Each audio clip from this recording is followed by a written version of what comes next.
So this is the next client quilt I have to work on. It's a Gardener's Alphabet. I've done a couple so far.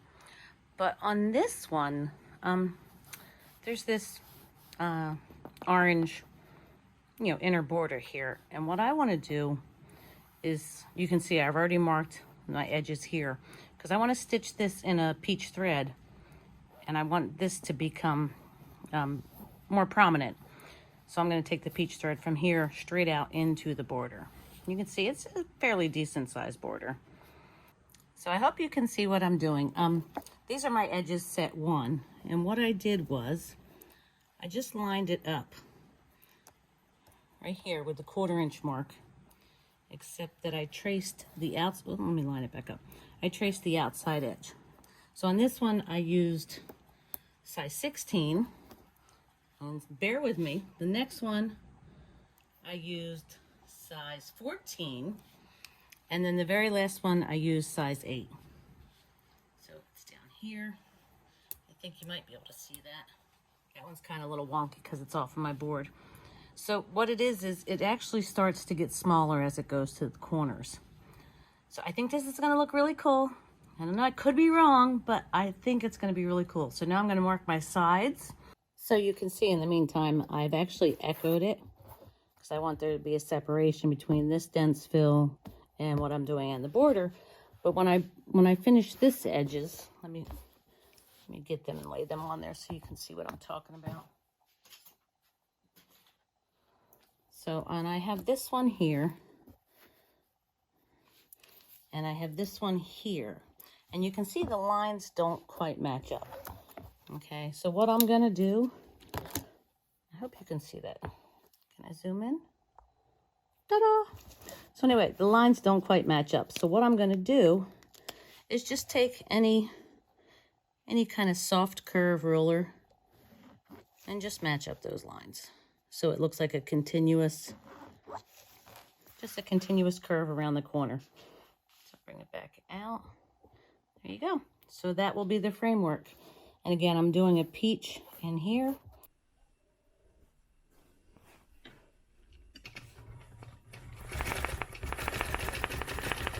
So what I'm doing is kind of called rocking the ruler. I'm just using it for control to stay on that marked line.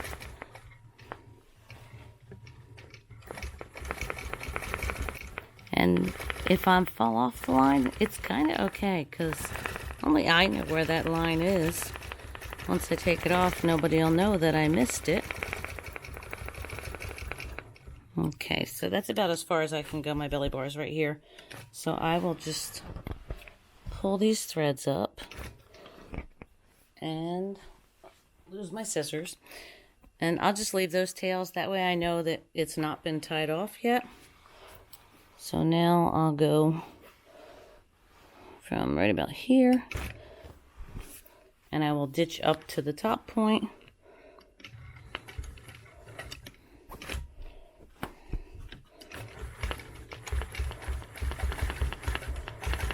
Slow and steady wins the race. Yeah, ditch work's not my favorite thing. And I'm not even in the ditch. It's close enough. I will fix it later.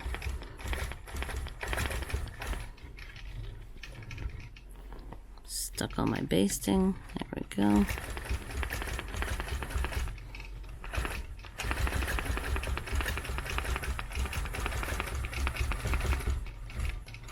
So I'll come down from that line, 1/4 inch.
So now I'll tie off here. Snip these threads up here. So I was at first going to stitch this Echo in cream, but I think I want the whole border to be peach, this whole thing. So this was going to be cream and this was going to be cream, but I think I'm going to stick with peach and keep the whole thing uniform. So we'll see. If I don't like how it looks, I can rip it out.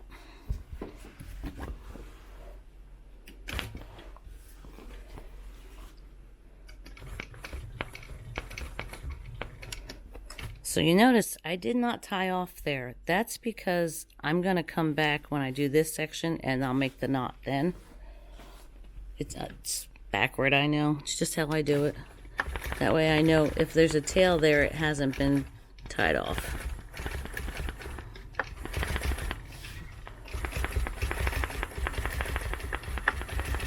Again, I'm just trying to be as close as I can to that line that I marked from the edges. Let me just shorten this thread up a bit. There we go.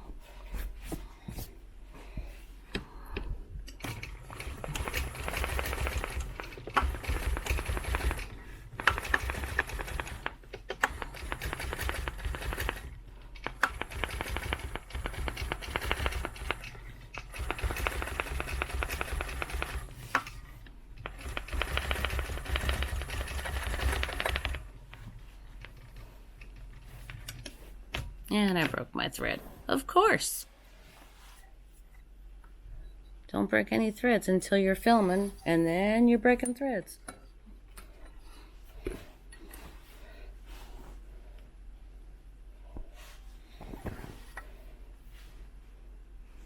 That's okay, I'll tie off, and then I'll stitch over here anyway. Just pull that bobbin thread up. So I want to see how this is going to look. So I will stitch this 1/4 inch Echo over here.